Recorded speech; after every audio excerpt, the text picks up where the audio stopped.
안녕하세요 여러분들 반갑습니다. 교리 들려주는 남자 교들남입니다. 반갑습니다. 이번에는 좀 일주일에 2편씩 영상을 올리려고 했는데 좀 여러가지 일들이 지금 겹치는 바람에 약속을 지키지 못했습니다. 죄송합니다. 조금 늦어졌네요. 자, 지난 시간에 말씀드렸던 것과 같이 우리가 이제 교리를 어떻게 발견하는가, 이 부분에 대해서 오늘 좀 배워보려고 합니다. 우리가 제가 맨 첫 번째 강의 시간에도 말씀을 드렸죠. 교리라는 것이 성경과 별개의 것이 아니라 성경 속에서 성경이 우리에게 무엇인가에 대해서 가르쳐 주고 있다, 메시지를 주고 있다, 우리가 어떻게 살기를 바라고 그 부분에 대해서 말하고 있는데, 그 부분들을 찾아낸 것이 교리이다. 그런데 성경을 우리가 딱 열면, 친절하게 성경을 열자마자 교리가 딱딱딱딱딱 쉽게 정리가 돼 있으면 참 좋을 텐데 그렇지가 않잖아요. 그렇죠? 창세기를 열자마자 에덴 동산, 인류의 역사들이 시작이 되고, 또 진행이 되면서 출애굽의 역사, 또 왕들의 역사, 사사시대, 또 예언서, 시가서, 여러 가지로 이렇게 쭉 성경의 장르들이 다양하게 흘러가는데 우리가 어떤 교리를 찾아내는 것이 쉽지가 않습니다. 그렇다면 우리가 이제 이 성경에서 어떤 식으로 교리를 찾아내고 어떻게 주의를 해야 될 것인가, 이 부분에 대해서 오늘 얘기를 나누겠는데요. 첫 번째는 성경 자체에서 말하고 있지 않은 것들을 교리로 받아들여서는 안 된다라는 겁니다. 자, 이 말이 뭐냐면 우리가 이제 어떤 교리를 찾아내는데 어떤 사람들이 말하는 거죠.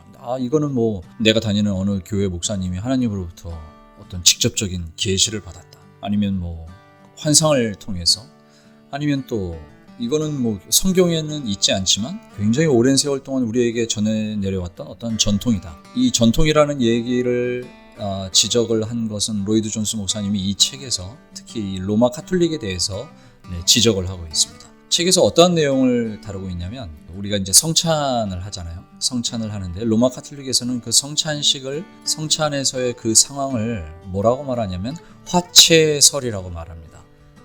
한자로 따지면 될 화자의 몸체라는 뜻인 것 같아요. 몸이 되었다. 무엇이요? 성찬을 통해서. 로마 카톨릭의 주장은 이런 거죠. 사제가 그 성찬의 예식을 행할 때 그 빵이 정말로 예수님의 몸이 됐다라는 겁니다. 이게 무슨 말인가? 아니 그럼 빵이 아닙니까? 근데 이게 어떻게 예수님의 몸이라는 얘기죠? 근데 이제 그분들은 이렇게 말한다라는 거죠. 이것은 실체가 있고 우연적 성질이 있다. 실체는 이 빵이 정말 사제의 그 성찬 의식을 통해서 진짜 예수님의 몸이 되었다. 그러나 우연적 성질, 빛깔, 질감 등은 그 고유의 빵의 형태를 그대로 유지하고 있다라는 것이 그들이 말하는 그 화채설을 만들어내는 그 로마 카톨릭에서의 어떤 그런 철학적 기반이라는 거죠. 근데 이 부분에 대해서 로이드 존스 목사님은 성경 어디에도 그런 얘기를 뒷받침하고 있지 않다. 그래서 굉장히 성경이 아닌 그러한 교리들을 가져오는 것에 대해서 지적하고 잘못되었다라고 말하고 있습니다. 다음은요, 성경의 교리를 가져올 때 굉장히 명료성을 띄어야 된다는 겁니다. 이 말은 뭐냐면 고린도전서 1장 26절의 말씀을 예로 들고 있는데요. 너희를 부르심을 보라. 지혜로운 자가 많지 아니하며 문벌 좋은 자가 많지 아니하도다. 중간에 조금 생략이 되었는데요. 고린도 교회의 사도 바울이 이 편지를 쓰면서 지금 고린도 교회에 있는 사람들이 어떻다라고 말합니까? 굉장히 학식이 뛰어나거나 어떤 공부를 많이 했다거나 이렇게 말하고 있지 않고, 너희들 가운데 굉장히 부족하다, 지식적으로나 학력적으로. 그러면 이들에게 사도 바울은 서신을 보냈는데 고린도 교회 교인들은 이거를 받아들이기에 지적으로 많이 부족한데 그걸 해석해주는 주석가가 있었겠습니까? 그렇지 않다라고 말하고 있습니다. 그렇다면 현대에 넘어오면서 특히나 어떤 그런 신학이 발전을 하면서, 신학 자체를 부정하는 것은 아니지만 신학이 발전을 하면서 괜히 계속 어떤 주석가의 이름과 여러 가지 좀 어렵게만 자꾸만 풀어가고 있는 이 교리를, 성경에서 가져온 그런 말씀들을 어렵게 풀어가는 것에 대해서 로이드 존스 목사님은 말하고 있습니다. 명료해야 된다. 성경은 굉장히 아주 평범하고 공부를 많이 하지 않은 그런 특별한 공부를 많이 한 계층을 향한 하나님의 말씀이 아니라 굉장히 평범하고 그런 사람들에게 주어진 책이라는 것을 말하고 있는 것이죠. 그래서 특별히 또 로마 카톨릭을 예로 들고 있는데요. 이 말씀을 해석하는 권한이 어떤 그 로마 카톨릭에만 있다. 이런 부분에 대해서 굉장히 잘못되었다라고 지적을 하고 있습니다. 다음은 이제 좀 더 우리가 이제 나오는 여기에서 나오는 거는 연역법과 귀납법이라는 얘기를 하고 있습니다. 네, 여러분들 뭐 우리가 예전에 국어 시간 같은 때 보면은 뭐 연역법, 귀납법 들어보셨죠? 성경을 어느 부분을 이렇게 읽으면 교리적으로 굉장히 명료하게 정리가 되어 있다는 거죠. 네, 딱 그냥 읽기만 해도 이것은 어떠한 교리를 말하고 있구나. 이것이 연역법입니다. 그런데 귀납법이라는 건 그렇게 직접적으로 말하고 있지는 않지만 이 성경에서 나타나는 어떤 그런 흐르고 있는 그 교리를 찾아내는 것이 귀납법입니다. 가장 대표적인 것은 삼위일체의 교리이죠. 삼위일체에 대해서 아주 명료하게 성경은 말하고 있지 않습니다. 그러나 성부 하나님, 성자 하나님, 성령 하나님, 그리고 창세기를 통하여 우리가라는 복수 주어를 뜻하는 이런 것들을 토대로 하여 귀납법적으로 삼위일체의 교리를 성경은 지지하고 있다, 말해주고 있다라고 어떤 귀납법적으로 교리를 파악할 수 있다는 거죠. 연역법과 귀납법 두 가지로요. 또 다른 이야기는 성경의 어느 한 구절을 가지고 이 한 구절 이것만 가지고 예를 들면 다른 데에서는 다르게 말하는 거를 이 한 구절만 가지고 교리로 만들 수 없다라는 겁니다. 지난번에도 공부를 했죠. 성경은 40여 명의 저자가 기록을 했지만 결국 성령 하나님께서 하나님이 가장 원저자가 되셔서 축자 영감설, 그 모든 성경의 저자들의 떠오르는 단어나 모든 것들을 선택할 때 결국 일관성이 있다라고 그랬죠. 그렇기 때문에 이쪽에서 이렇게 말하고 있고 저쪽에서 저렇게 말하고 있는데 어떤 다른 의미로 말하고 있는 건데 이쪽에서 말한 것만 진짜인 것처럼 가지고 오는 것은 잘못된 좀 위험한 것이다라고 말하고 있습니다.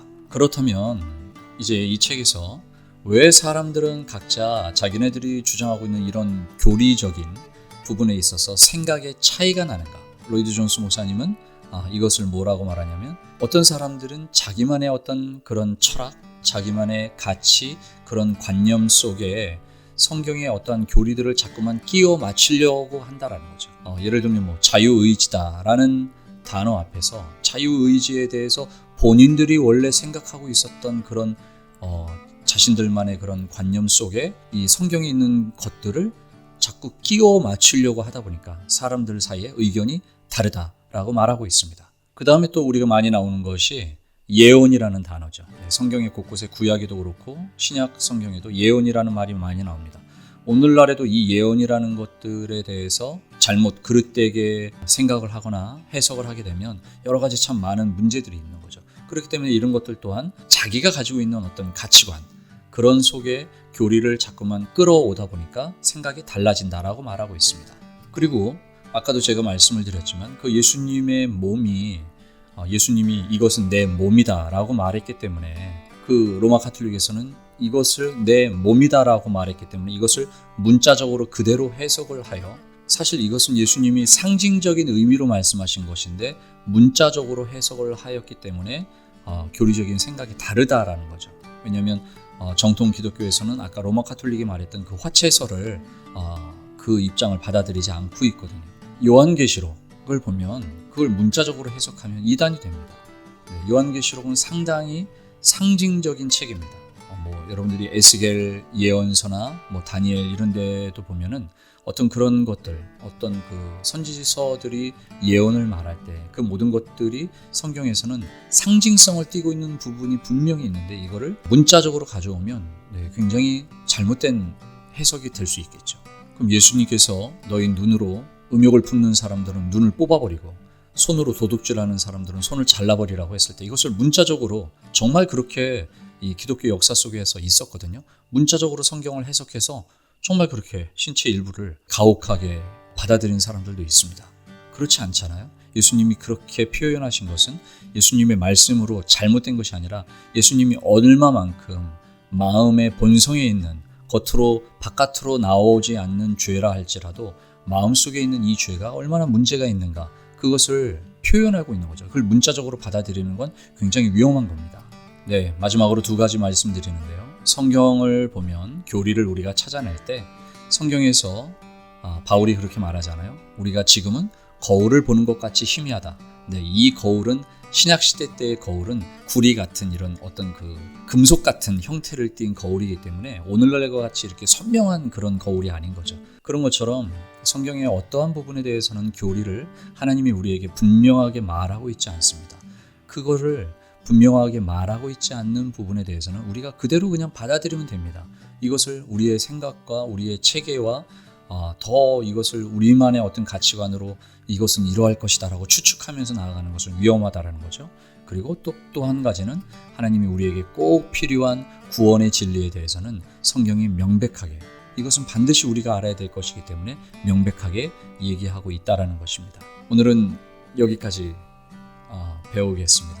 우리가 이 교리라는 것이 성경을 통하여 우리가 받아들인다고 했습니다. 그래서 받아들일 때 어떠한 태도로, 또 어떠한 태도는 우리가 좀 취하지 않아야 되는지 이 부분에 대해서 오늘 배웠는데, 이러한 시각을 가지고 성경을 통독하거나 묵상하면 훨씬 도움이 될 것입니다. 교리라는 것은 교리 자체로서가 아니라 교리를 통하여, 성경에서 가지고 온 이 교리를 통하여 우리가 하나님께 더 우리가 가까이 나아가는 것이 본래의 목적이라는 거 다시 한번 기억했으면 좋겠습니다.